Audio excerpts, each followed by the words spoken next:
ओम श्री गणेशाय नमः। प्रिय भक्तजनों, आज की इस वीडियो में आप सुनेंगे आषाढ़ मास महात्म्य का अध्याय नंबर 24।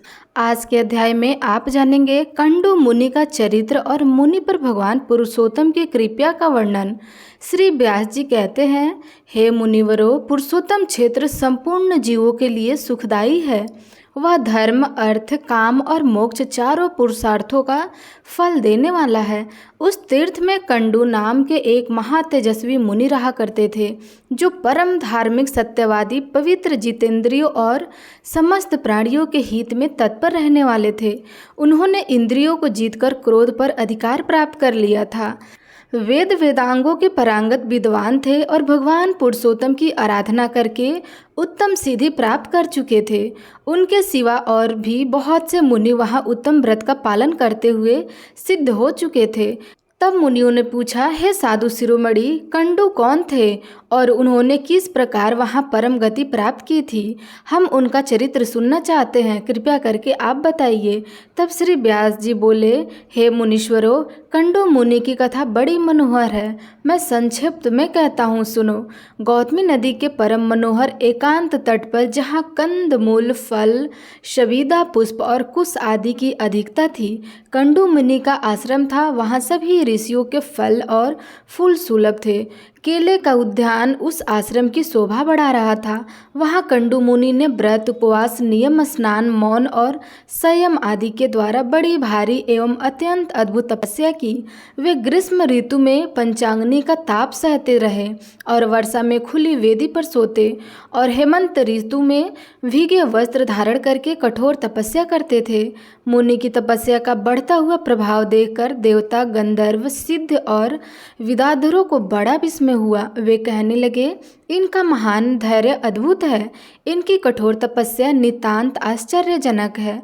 उन्हें तपस्या में स्थित देखकर इंद्र सहित संपूर्ण देवता उसके भय से व्याकुल होकर आपस में परामर्श करने लगे। वे उनकी तपस्या में विघ्न डालना चाहते थे। त्रिभुवन के स्वामी देवराज इंद्र देवताओं का अभिप्राय जानकर एक सुंदरी अप्सरा से बोले, परम लोचे, तुम शीघ्र कंडू मुनि के आश्रम पर जाओ। मुनि वहाँ तपस्या करते हैं। उनकी तपस्या में विघ्न डालने के लिए ही तुम्हें भेजा जाता है। सुंदरी, तुम शीघ्र ही उनके चित्त में शोभा उत्पन्न कर दो।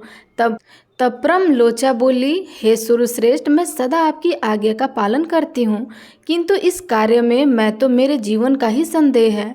मैं मुनि कंडू से बहुत डरती हूँ। वे ब्रह्मचर्य व्रत के पालन में स्थित है, अत्यंत उग्र है। उनकी तपस्या बहुत तीव्र है। वे अग्नि और सूर्य के समान तेजस्वी हैं। मुझे अपनी तपस्या में विघ्न डालने आई हुई जानकर परम तेजस्वी कंडू मुनि कुपित हो उठेंगे और श्राप दे देंगे। यह सुनकर देवराज इंद्र ने कहा, सुंदरी, मैं कामदेव, ऋतुराज, वसंत और दक्षिण समीर को तुम्हारी सहायता में देता हूँ। इन सब के साथ उस स्थान पर जाओ, वहाँ वे महामुनि रहते हैं। इंद्र का यह कथन सुनकर मनोहर नेत्रों वाली प्रेमलोचा कामदेव आदि के साथ आकाश मार्ग से कंडू मुनि के आश्रम पर गई। वहाँ पहुंचकर उसने एक बहुत सुंदर वन देखा। तीव्र तपस्या में लगे हुए पाप रहित मुनिवर कंडू भी आश्रम पर ही दिखाई दिए। प्रेम लोचा और कामदेव आदि ने देखा कि वह वन नंदन वन के समान रमणीय था। सभी ऋतुओं में विकसित होने वाले सुंदर पुष्प उसकी शोभा बढ़ा रहे थे। नाना प्रकार के पंछी वृक्षों पर बैठकर अपने श्रवण सुखद कलरों से उस वन को मुखित कर रहे थे। अप्सरा ने क्रमशः संपूर्ण वन का निरीक्षण किया। उस परम अद्भुत मनोहर कानन की शोभा देखकर उसने नेत्र आश्चर्यचकित हो उठे। उसने वायु, कामदेव और वसंत से कहा, अब आप लोग अलग अलग मेरी सहायता करें। उन्होंने बहुत अच्छा कहकर स्वीकृति दे दी। तब प्रेमलोचा बोली, अब मैं मुनि के पास जाऊंगी, जो इंद्र रूपी अश्वों से जुटे हुए देह रूपी रथ के सारथी बने हुए हैं। उन्हें आज काम बाढ़ से आहत करके ऐसी दशा को पहुंचा दूंगी कि मन रूपी बागडोर उनके काबू से बाहर हो जाएंगी। इस प्रकार उन्हें मैं अयोग्य सारथी सिद्ध करके दिखाऊंगी। ऐसा कहकर के वह उस स्थान की ओर चल दी जहाँ मुनि निवास करते थे। मुनि की तपस्या के प्रभाव से वहाँ के हिंसक जीव भी शांत हो गए थे। नदी के तट पर जहाँ कोयला की मिट्टी तान सुनाई देती थी, वह ठहर गई थी। थोड़ी देर तक तो वह खड़ी रही, फिर उसने संगीत छेड़ दिया। इसी समय वसंत ने भी अपना पराक्रम दिखाया। समय नहीं होने पर भी समस्त कान में मधुर ऋतु की मधुर शोभा छा गई। कोकिला की वर्षा होने लगी। मलय वायु मनोहर सुगंध लिए मंद मंद गति से बहने लगी और छोटे बड़े सभी वृक्षों के पवित्र पुष्प धीरे धीरे धरती पर गिरने लगे। काम ने अपने फूलों का वाड़ संभाला और मुनि के पास जाकर उनके मन को विचलित कर दिया। संगीत की मधुर ध्वनि सुनकर मुनि के मन में बड़ा आश्चर्य हुआ। वे काम बाढ़ से अत्यंत पीड़ित होकर जहाँ सुंदरी अप्सरा गीत गा रही थी वहाँ गए। मुनि ने अप्सरा को देखा और अप्सरा ने भी मुनि पर दृष्टिपात किया। उनके नेत्र आश्चर्य से खिल गए। वे पूछने लगे, हे सुंदरी, तुम कौन हो, किसकी हो? तुम्हारी मुस्कान बड़ी मनोहर है, तुम मेरे मन को मोह लेती हो। सुमध्य, मैं अपना सच्चा परिचय दो। यह सुनकर प्रेमलोचा कहने लगी, मुनि, मैं आपकी सेविका हूँ और फूल लेने के लिए यहाँ आई थी। शीघ्र आज्ञा दीजिए, मैं आपकी क्या सेवा करूँ? अप्सरा की यह बात सुनकर मुनि का हृदय टूट गया। उन्होंने मोहित होकर उसका हाथ पकड़ लिया और उसे साथ लेकर अपने आश्रम में प्रवेश किया। यह देखकर कामदेव, वायु और वसंत कृत हो गए। जैसे आए थे उसी प्रकार स्वर्ग को लौट गए। वहां पहुंचकर उन्होंने इंद्र से प्रेमलोचा और मुनि की सारी चेष्टा कह के सुनाई। ये सुनकर इंद्र और संपूर्ण देवता का मन प्रसन्न हो गया। कंडू ने अप्सरा के साथ आश्रम में प्रवेश करते ही अपना रूप कामदेव के समान मनोहर एवं तरुण बना लिया। दिव्य वस्त्र और आभूषण धारण कर लिए। देखने में उनकी अवस्था 16 वर्ष की जान पड़ती थी। मुनि की वह शक्ति देखकर प्रेमलोचा को बड़ा आश्चर्य हुआ। अहो, इनकी तपोशक्ति अद्भुत है, ऐसा कहकर के वह बहुत प्रसन्न हुई। कंडू मुनि स्नान, संध्या, जप, होम, स्वाध्याय, देव पूजन, व्रत, उपवास, नियम और ध्यान सब छोड़कर रात दिन उसी के साथ विहार करने लगे। उसी में वे आनंद मानते थे। उनका हृदय कामदेव के वशीभूत हो गया था, अतः वे अपनी तपस्या की हानि नहीं समझ पाते थे। इसी प्रकार कंडू मुनि उसके साथ सांसारिक विषय भोग में आसक्त होकर 100 से कुछ अधिक वर्षों तक मंदरांचल की गुफा में रहे। एक दिन प्रेमलोचा ने महाभागा कंडू मुनि से कहा, ब्राह्मण, अब मैं स्वर्ग जाना चाहती हूँ, आप प्रसन्न होकर मुझे जाने की आज्ञा दे। मुनि का मन तो उसी में आसक्त था। उसके इस प्रकार पूछने पर वे बोले, कल्याणी, कुछ दिन और ठहरो। तब उसने पुनः 100 वर्षों से कुछ अधिक काल उन कंडू मुनि के साथ विषय होगा।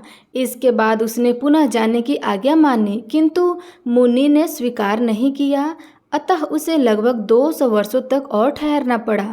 वह जब जब उनसे देवलोक में जाने की आज्ञा मांगती थी तब तब वे उसे यही उत्तर देते थे कि कुछ दिन और ठहरो। प्रेमलोचा एक तो मुनि के श्राप से डरी हुई थी, दूसरे उसमें दक्षिणा नायिका की स्वाभाविका उदारता थी और तीसरे वह प्रणय भंग की पीड़ा को जानती थी, इसलिए मुनि को छोड़ ना सकी। महर्षि काम भोग में आसक्त होकर दिन रात उसके साथ रमण करते, किंतु तृप्ति नहीं हुई। उसके प्रति नित्य नूतन प्रेम बढ़ता गया। एक दिन कंडू मुनि बड़ी उतावली के साथ आश्रम से बाहर जाने लगे। तब अप्सरा ने पूछा, कहाँ चले? तब मुनि ने उत्तर दिया, सुबह, दिन बीत चला है, संध्या उपासना कर लो, नहीं तो कर्म का लोप हो जाएगा। प्रेमलोचा को बड़ी प्रसन्नता हुई। उसने हंसकर पूछा, सब धर्मों के ज्ञाता महात्मा जी, क्या आज ही आपका दिन बीता है? आपकी यह बात सुनकर किसको आश्चर्य नहीं होगा। तब मुनि बोले, कल्याणी, अभी प्रातःकाल ही तो तुम इस नदी के सुंदर तट पर आई हो। इसी समय मैंने तुम्हें देखा था, परिचय पूछा और तुम मेरे साथ आश्रम में आई। अब वह दिन बीता है और यह संध्या का समय उपस्थित हुआ है, फिर यह परिहास किस लिए? सच्ची बात बताओ। यह सुनकर प्रेमलोचा कहने लगी, ब्राह्मण, यह ठीक है कि मैं प्रातःकाल में ही आई थी, इसमें तनिक भी झूठ नहीं है, किंतु आज जब से सैकड़ों वर्ष बीत गए। यह सुनकर मुनि को बड़ा भय हुआ। उन्होंने विशाल नेत्रों वाली अप्सरा से पूछा, भीरू, बताओ तो सही, तुम्हारे साथ निरंतर रमण करते हुए अब तक मेरा कितना समय बीता है? तब रमलोचा बोली, मुनि, मेरे साथ आपने 97 वर्ष 6 महीने 3 दिन बिताए हैं। तब ऋषि कहने लगे, शुभो, क्या यह सत्य कहती हो अथवा परिहास की बात है? मुझे तो ऐसा जान पड़ता है कि तुम्हारे साथ एक ही दिन रहा हो। तब प्रेमलोचा बोली, ब्राह्मण, आपके पास मैं झूठ कैसे बोलूँगी, विशेषतः ऐसे अवसर पर जबकि आप धर्म मार्ग का अनुसरण करते हुए पूछ रहे हैं। अप्सरा की बात सुनकर मुनि को बड़ा कष्ट हुआ। वे स्वयं ही अपनी निंदा करते हुए बोले, हाय मुझ दुराचारी को धिक्कार है। हाय मेरी तपस्या नष्ट हो गई। ब्रह्मवेताओं का जो धन है वह चला गया और मेरा विवेक भी छीन गया। जान पड़ता है मनुष्यों को मोह में डालने के लिए ही किसी ने युवती नारी की सृष्टि की है। मुझे तो अपने मन को जीतकर सुधा, पिपासा, राग, द्वेष और जरा मृत्यु, इन 6 उर्मियों से अतीत ब्रह्मा का ज्ञान प्राप्त करना चाहिए। इसके विपरीत जिसने मेरी ऐसी दुर्गति की है उस काम रूपी महान ग्रह को धिक्कार है। यह काम नरक ग्राम में ले जाने वाला मार्ग है। इसने आज मेरे संपूर्ण वेदों के स्वाध्याय, व्रत और समस्त समधनों पर पानी फेर दिया है। इस प्रकार स्वयं ही अपनी निंदा करके वे धर्म के ज्ञाता मुनि पास ही बैठे हुए उस अप्सरा से बोले, पापिनी, तेरी जहाँ इच्छा हो चली जा। तुझे जो करना था उसे तूने पूरा कर लिया। मैं तुझे अपने क्रोध की प्रचंड आग से जो भस्म नहीं करता उसमें एक कारण है। सत्पुरुषों की मैत्री 7 पग एक साथ चलने से ही होती है। मैं तो तेरे साथ चिरकाल तक निवास कर चुका हूँ। अथवा तेरा क्या दोष है, तेरी क्या हानि करूँ? सारा दोष तो मेरा ही है, क्योंकि मैं ही ऐसा अजितेंद्रिय निकला। तो तू इसका प्रिय करने के लिए आई थी और मेरी तपस्या का सत्यानाश कर चुकी। अपने कटाक्ष के मनमोहक मंत्र से तूने मुझे घृणित बना दिया। अरे अब जा जा, चली जा। इस प्रकार मुनिवर कंडू ने जब क्रोधपूर्वक उसे फटकारा तब वह कांपती हुई आश्रम से बाहर निकली और आकाश मार्ग से जाने लगी। प्रेम से बोलिए श्री कृष्ण भगवान की जय। आज का अध्याय यहीं समाप्त हुआ। इसके आगे जो कुछ भी हुआ इसका वृतांत आप अगले अध्याय में अवश्य सुनिएगा।